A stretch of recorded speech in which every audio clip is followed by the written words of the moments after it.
As we saw last week when trying to get this gantry up to be able to work on my MGF, yeah, I kinda crunched my finger a little bit. It has made it a little bit hard to work, but eventually we got back to it, and, well, I ended up just, skipping the whole getting it up straight thing because it was just such a hassle. Well, I just got it up there. I ended up using the block and tackle. The chain block or whatever. I believe this is actually called an endless chain, which I was warned against not getting, and I didn't realize that what I bought was one of those. So, it's very loud. I ended up hooking it up to this basketball hoop, which is there, strapped it on around there. This ended up getting twisted. Give me a second. As you can see, some of the vinyl wrap, which I put on my Ford Falcon Ute, is there. Yeah, this ended up twisting in the middle because it is a cylindrical tube, and that just happened. And this was down flat. And then I had to switch it over to this one, and then I yanked the bottom of this one out.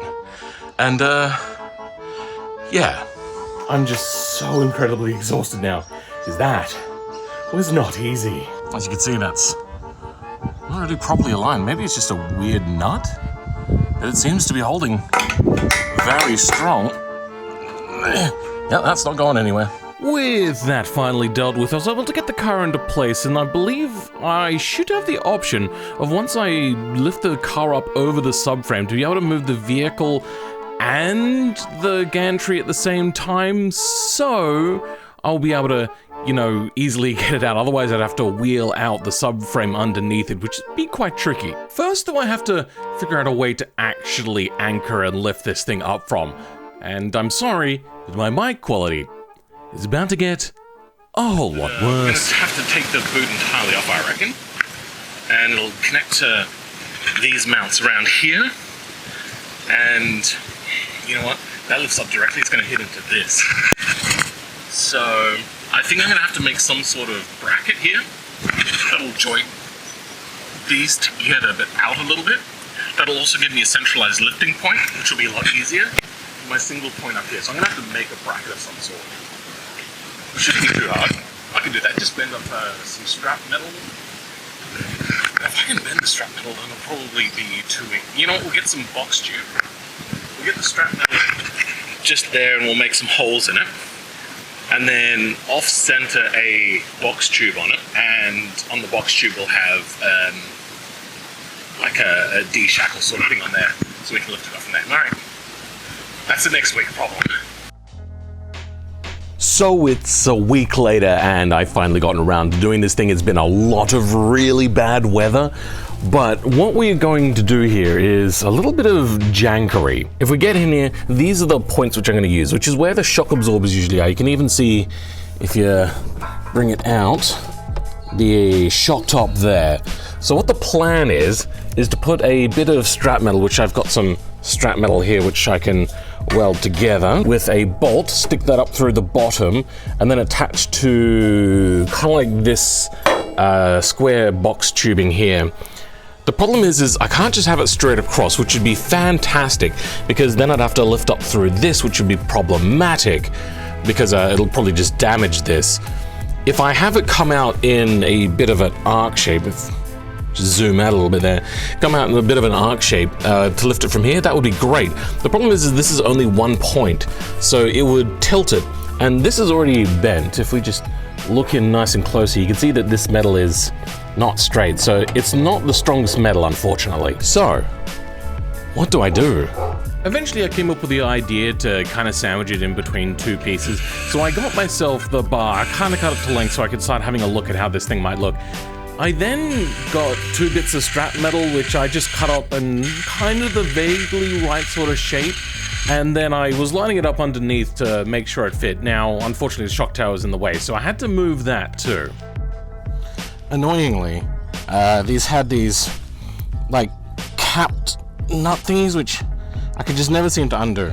I've also noticed that this has some sort of adjuster on the shock, which is pretty cool. Hopefully these are good shocks. So all I need to do now is undo this bolt along here. This will come out. We're not going to lose any dampening because it's being held up by the spring, but this should all be a lot easier to work on now. Unfortunately, the frame is in the way, giving me very little room to work.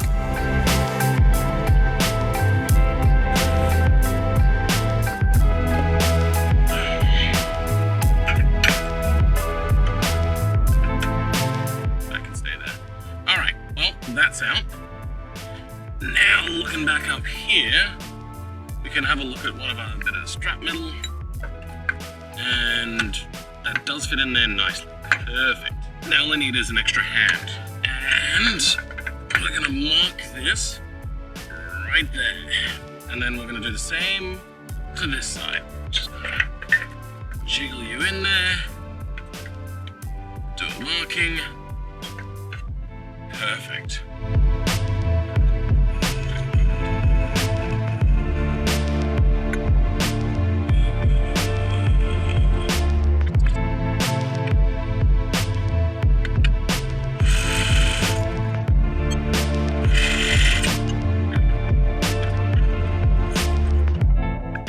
Compare it to a bolt that I have, which I have a bunch right here. Probably going to go the biggest bolt because it's going to be lifting up the entire vehicle. And it doesn't look like that'll fit. Yep, we need to go bigger. How about this size? Does that look like... I think we'll go bigger.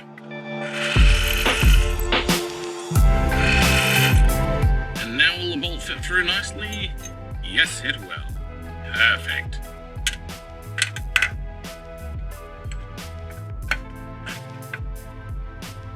Alrighty, how does this look if we go ahead and stick this through here?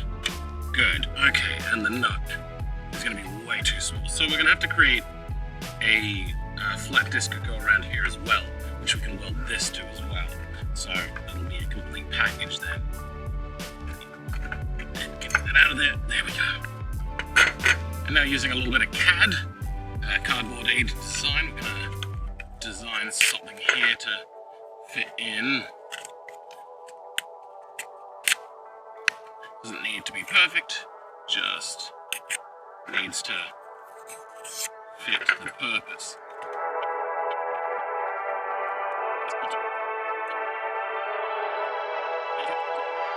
Perfectamundo, that should do it great. The bolt can go about there, and this can weld onto back here somewhere, I reckon.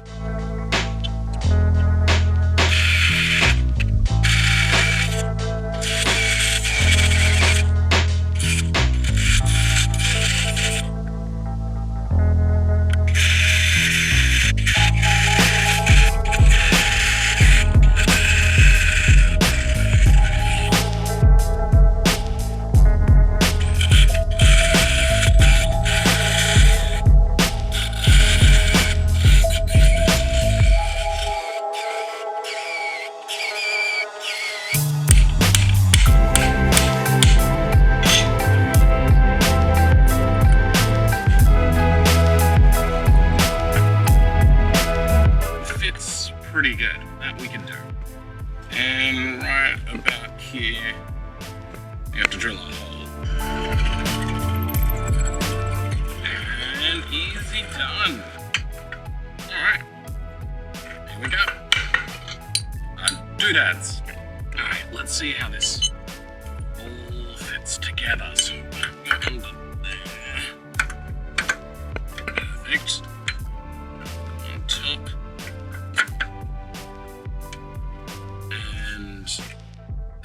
Nut go on, and then this will weld somewhat like that, I reckon. I would love it to go flat, to be honest, but I don't think we have much chance. I think we might also have to turn this upside down. So then, yeah, you can go there. Nice. Alright, we're gonna have to tack this in place though. Nice and tight, except for the fact that this is the middle is bowed, so this is not really sandwiched very tight and flat. I wonder if this is strong enough to squish it or crush it back into the way it should be. Hopefully the other side holds and I don't have to hit a socket for that. Such an annoyingly tight area in here. Perfect. That's what we wanted. Good, okay, that's a lot flatter, but not 100%.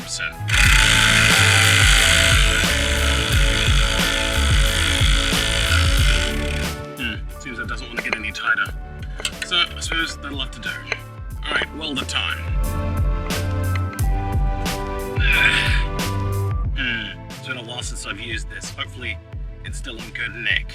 Now, I'm not going to use a welding mask for this first bit, I'm just tacking it. God damn it. This is going to be more trouble than what it's worth, isn't it? Well, I found my welding mask. That's no good. I think we've done enough for this video. It's small baby steps, and we are going to get there eventually, but the sun's going down, and I need to go buy a welding mask, so by the time I get back, the sun's going to be completely dark, and I won't be able to do any work anyway. Well, I'll catch you all in the next video that I do, which hopefully I'll be finishing off this cross brace, and then we're going to give it a test lift with the hoist, and go from there.